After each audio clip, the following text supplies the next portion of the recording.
ಮನೆಯಿಂದ ಎಲಿಮಿನೇಟ್ ಆಗಿ ಸ್ವಂತ ಮನೆಗೆ ಬಂದಿದ್ಯಾ, ಏನೋ ಅನ್ಸುತ್ತೆ, ಹೇಗಿದೆ ಅನುಭವ, ಫೀಲಿಂಗ್? ಮಿಸ್ ಮಾಡ್ಕೊಂತಿದ್ದೆ ನಮ್ಮನ್ನ ಖಂಡಿತ 100%. ಬಿಗ್ ಬಾಸ್ ಮನೆಯಲ್ಲಿ ಐ ಥಿಂಕ್ ಒಂದು ವಂಡರ್ಫುಲ್ ಜರ್ನಿ ಅಂತಾನೆ ಹೇಳ್ಬೋದು. ನನ್ನ 55 ಡೇಸ್ ಆಫ್ ಬಿಗ್ ಬಾಸ್ ಮನೆಯಲ್ಲಿ ಟಿವಿನ ನೋಡೋದಕ್ಕೂ ಬಿಗ್ ಬಾಸ್ ಮನೆಯಲ್ಲಿ ಎಕ್ಸ್ಪೀರಿಯನ್ಸ್ ಮಾಡೋದಕ್ಕೂ ಐ ಥಿಂಕ್ ಒಂದು ವಂಡರ್ಫುಲ್ ಜರ್ನಿ. ಪ್ರತಿಯೊಬ್ಬರ ಸಜೆಷನ್ನ ಮಿಸ್ ಮಾಡ್ತಾ ಇದ್ದೀನಿ ಆಲ್ರೆಡಿ. ಆ್ಯಂಡ್ ಮನೆಗೆ ಬಂದಿದ್ದು ಡೆಫಿನೆಟ್ಲಿ ತಂದೆ ತಾಯಿನ ನೋಡಿದ್ದು, ನಮ್ಮ ಅಕ್ಕ ಬಾವ, ಫ್ರೆಂಡ್ಸು, ರಿಯಾ, ಪ್ರತಿಯೊಬ್ಬರನ್ನ ಮೀಟ್ ಮಾಡಿದ್ದು ಅದೊಂದು ಖುಷಿ. ಆದ್ರೆ ಇನ್ನೊಂದ್ ಕಡೆ ಬಿಗ್ ಬಾಸ್ ಮನೆಯಿಂದ ಬಂದಿದ್ದೀನಿ ಅಂತ ಸ್ವಲ್ಪ ಬೇಜಾರು ಇದ್ದೇ ಇರುತ್ತೆ. ಎಲ್ಲೋ ಒಂದ್ ಕಡೆ ಇನ್ನೂ ಇತ್ತು, ಆಟ ಇತ್ತು ಅಂತ ಒಂದ್ ಕಡೆ ಮನ್ಸಿಗೆ ಅನಿಸ್ತಾ ಇತ್ತು. But life has to go on and the show has to go on ಅಂತಾರಲ್ಲ, ಸೊ ಅದೇ ತರ ಖುಷಿಯಾಗೂ ಇದೆ.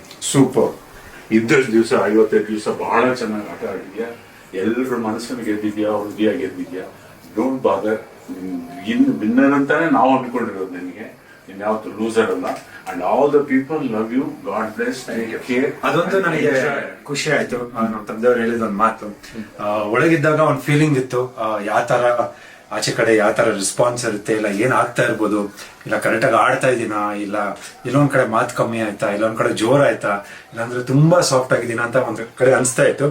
ಬಟ್ ಎಲ್ಲೋ ಒಂದ್ ಕಡೆ ಇವಾಗ ನಮ್ಮ ತಂದೆಯವ್ರ ಮಾತು ಕೇಳಿದ ತಕ್ಷಣ ಅವ್ರನ್ನ ಮೀಟ್ ಮಾಡಿ ಅವ್ರು ಮಾತಾಡಿದ್ದು ಹೇಳಿದ್ದು, ನಮ್ಮ ಮನೆಯವರೆಲ್ಲ ಹೇಳಿದ್ದಾಗಿರ್ಬೋದು, ಜನ ಇಷ್ಟಪಟ್ಟಿದ್ದಾರೆ ನಿನ್ನ, ನೀನ್ ಯಾವ ತರ ಇದೆಯಾ,